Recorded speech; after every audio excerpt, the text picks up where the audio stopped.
Avis, tudo bem com vocês? Comigo está tudo bem, graças a Deus, estando aqui novamente para postar uma mensagem muito especial para vocês, com conteúdos para que vocês possam ter a oportunidade de aprender com a palavra de Deus. Para aqueles que ainda não me conhecem, meu nome é Safira, sou dona deste Instagram que está fazendo a transmissão, mas ao mesmo tempo também tenho um canal no YouTube chamado Diário de uma Jovem Cristã. Se você ainda não conhece, ainda não é inscrito, nem sequer teve a oportunidade de acompanhar os vídeos, não se preocupe, porque depois desse vídeo eu vou disponibilizar um link nos meus stories para que você possa ter acesso ao vídeo de hoje, ao mesmo tempo que você pode se inscrever. Se você já for chegando, seja muito bem-vindo, agradeço sua presença, agradeço aqueles que vão ficar do início ao final da live, mas também agradeço sua presença que vai ver o vídeo depois, seja no Instagram e no YouTube.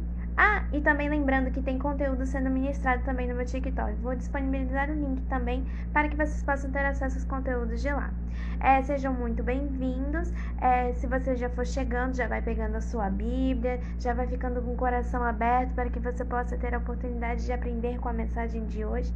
E não se esqueça de compartilhar, porque a mensagem de Deus não pode parar em uma pessoa só. O tema que vamos aprender hoje vai ser sobre trigo e joio. E tem como referência o versículo que está na segunda carta de Timóteo, capítulo 3, versículo de número 24. Capítulo 2, versículo de número 24. Ao servo do Senhor não convém brigar, mas sim ser amável para com todos, apto para ensinar, paciente. Ok. Vocês estão logo pensando com a cabecinha de vocês que, com o título, eu vou ler a história inteira, a parábola inteira do trigo e do joio. Não exatamente, pessoal. Eu vou destacar as partes mais importantes dessa parábola. Em resumo, Jesus contou a parábola do trigo e do joio, que basicamente era: um semeador acabou por semear em um campo sementes de trigo. E ao anoitecer, o inimigo plantou junto das sementes de trigo sementes de joio. E os plantadores logo perceberam que junto com o trigo estava nascendo uma erva daninha, que é o joio. E logo pensaram: vamos arrancar, para que não prejudique as nossas plantações. E o líder da plantação disse que não era necessário que eles arrancassem o joio, porque provavelmente iria prejudicar o trigo. Aconteceu que deixaram que o trigo crescesse junto com o joio e, depois que estivessem fortes o suficiente, eles separaram o trigo e o joio em feixes. O trigo ficou separado em uma carroça para que pudessem ser levados aos celeiros, e o joio foi separado em feixes e foi levado a uma fogueira. E logo com a cabeça de vocês, logo me perguntam: tá bom, Letícia, você explicou a parábola, mas o que vamos aprender com ela hoje? Como é que isso pode ser visto como na nossa caminhada cristã? Como é que isso pode ser servido de exemplo? Bom, gente, podemos dizer que trigo e joio podem sim ser encontrados nos nossos dias de hoje. Por quê? Trigo e joio é como se fossem pessoas. O trigo seria como se fossem as boas pessoas, aquelas que estão carregadas de boas intenções, aquelas que querem servir a Deus. Nas minhas anotações eu coloquei o trigo e o joio como se fossem uma divisão. O trigo seria como se fossem os servos de Deus, aqueles que estão dispostos a clamar o nome de Deus, aqueles que querem ter uma vida instável, aqueles que querem ter uma salvação, que buscam ter um relacionamento com Cristo, ao mesmo tempo que fazem a bondade, servindo ao nome de Deus. E o joio seria como se fossem os escravos de Satanás, aqueles que somente fazem de maldades, só vivem para fazer o mal, aqueles que só querem ver o outro sofrendo e que só se preocupam com si próprios.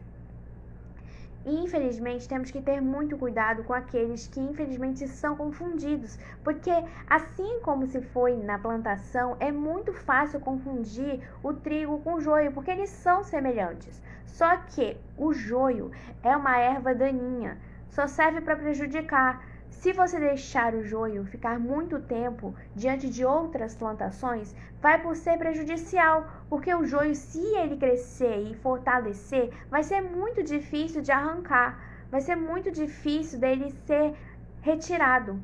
E se você retirar quando ele já estiver forte o suficiente, porque ele se alimenta dos nutrientes de outras plantas, fazendo com que as plantas saudáveis fiquem fracas. E vocês me perguntam, tá, Letícia, o que isso tem a ver com o dia de hoje? Bom, gente, temos que tomar muito cuidado, porque o joio ele pode ser confundido com trigo. Pessoas que tendem a ser trigo carregam dentro de si o joio, porque querem ser trigo, querem mostrar que são trigo, mas infelizmente estão carregadas com a semente podre do joio.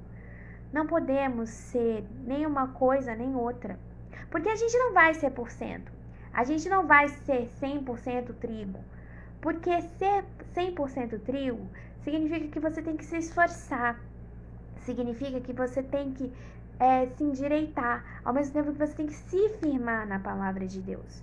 Mas claro, vão ter certos episódios em que vamos ter que reconhecer que não vamos ser perfeitos. Ninguém é perfeito. Mas ao mesmo tempo, você tem que reconhecer que você tem uma dependência em Deus. E que você quer ser tratado, que você quer ser curado, que você quer ser libertado da semente do joio. São essas as pessoas que Deus procura. Você não precisa ser um ser humano que busca altas perfeições. Você tem que ser uma pessoa que mesmo em momentos de adversidade, você reconhece que você é ser humano, que você peca, que você erra, mas que ao mesmo tempo você busca o arrependimento, que você busca ter o entendimento da palavra e que você busca a presença do Senhor. Isso é ser trigo. É você ser uma pessoa que reconhece as suas falhas, mas que você busca ter um perdão de Deus, que você busca a presença dele, que você reconhece que você é filho dele, mas que você erra, que você peca, mas que você busca ter a misericórdia e o perdão de Deus, por mais que seja algo imerecido, porque você não merece ter o amor de Deus. É algo que não é dado de graça, porque Deus nos ama incondicionalmente, mesmo que sejamos seres humanos carregados de falhas. Mesmo que estejamos carregando falhas e defeitos, Deus nos ama assim mesmo e Ele nos busca.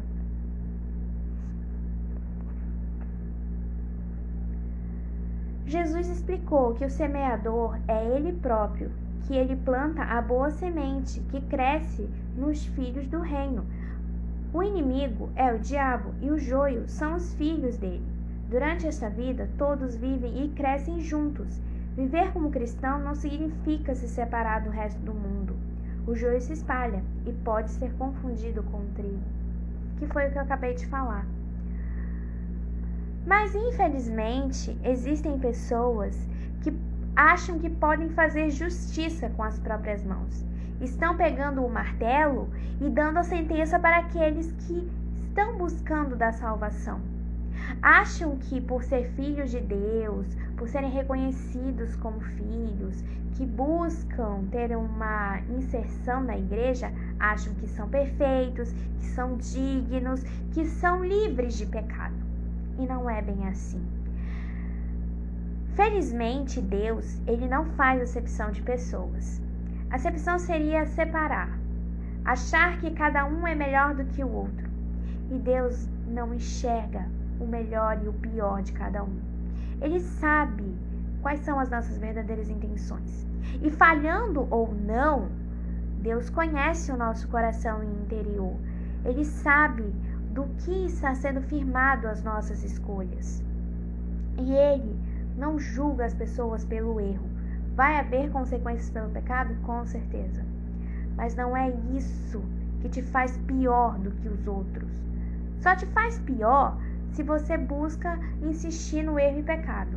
Porque uma hora a consequência vem. Pecados são erros que, se você reconhecer que você está errado, Deus faz uma intervenção por você e te dá uma segunda chance.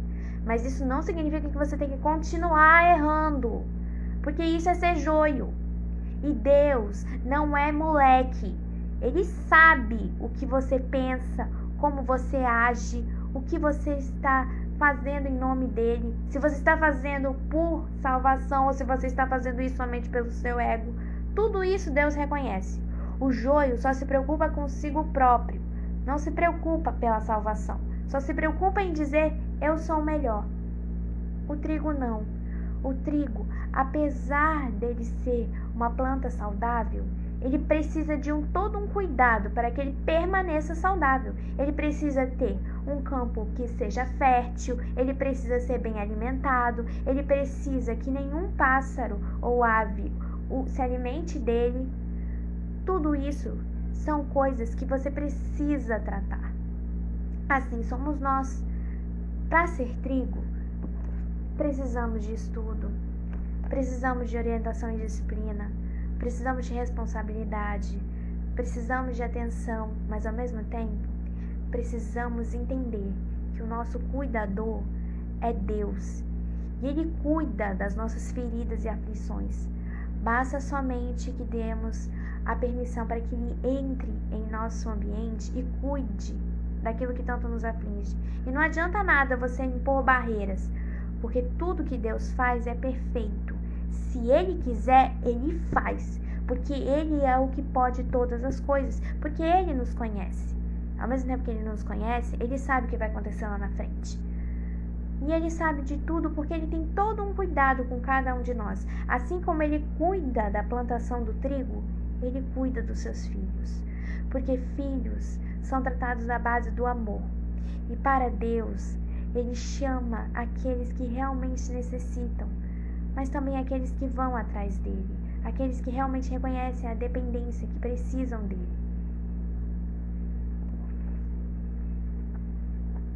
Precisamos aprender que Deus é o que pode todas as coisas e viver à vontade dEle. Precisamos ser plantados no lugar que o Senhor nos colocou, mesmo que venhamos a ver pessoas semelhantes ao joio. Isso é uma tarefa que muitos ainda têm dificuldade em realizar. Ser filho de Deus também significa que vamos ter que lidar com pessoas que vão duvidar da nossa capacidade, que vamos taxar de santinhos, de chatos, de crentes que se acham melhores do que os outros. Mas tudo é conforme a vontade de Deus, porque Ele não quer que vivemos na conformidade. Ao mesmo tempo, temos que entender que ser filho de Deus não é ser melhor do que os outros, e sim entender que existem pessoas que vão precisar de nós. Assim como precisamos de Deus, existem pessoas que vão precisar de nós, porque tenhamos algo que nos torna únicos, algo que Deus escolheu para que possamos realizar em nome dEle. Seja para pregar, seja para louvar, seja para atuar em projetos sociais, tudo isso é conforme a vontade dEle. Deus planeja cada detalhe e Ele tem um papel para você, porque Ele sabe o quão você é valioso e o quão você pode realizar em nome dEle. Não é para você se vangloriar. O joio, quem vive com a semente do joio, gosta de se vangloriar, dizendo: eu consegui, essa obra é minha, eu sou aquele que pode tudo. E cadê o Deus? Cadê a reverência que deve ter em nome de Deus? O trigo, ele reconhece que mesmo que ele tenha feito uma obra de Deus, foi tudo na base da simplicidade. E é essa diferença que Jesus detectou nos fariseus. Ele sabia que os fariseus eram pessoas que só viviam de aparência, só viviam diante de uma capa. E ele dizia: fariseus hipócritas, usavam da autoridade para se acharem melhores do que os outros, cobravam impostos no templo. E isso era algo que aos olhos de Deus era imperdoável. E Jesus sabia o quão a hipocrisia estava reinando naquele lugar.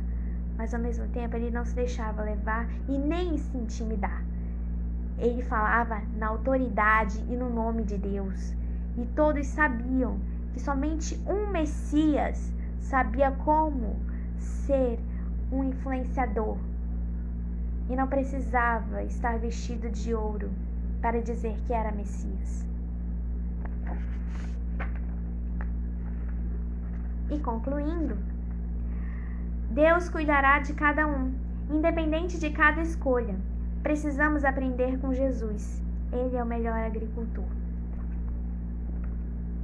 Como lição de hoje, vamos entender o seguinte: Jesus coloca cada pessoa em um terreno para que haja mudança, mas que não que essa pessoa se vanglorie.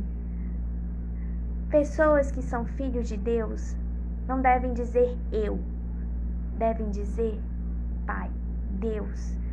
Tudo que você faz, não faça em seu nome, faça em nome de Deus, porque tudo que Ele faz é perfeito e tudo que Ele faz provoca transformações para que se construa cada vez mais uma família em nome de Deus. Bom, gente, estamos chegando ao final de mais uma live. Espero que todos tenham gostado muito da mensagem de hoje e fiquem com essa frase: onde Deus habita, o inimigo não prevalece. Espero que todos tenham gostado, agradeço a presença de todos, que vocês tenham um ótimo final de semana, que Deus abençoe e eu vejo vocês na próxima. Tchauzinho!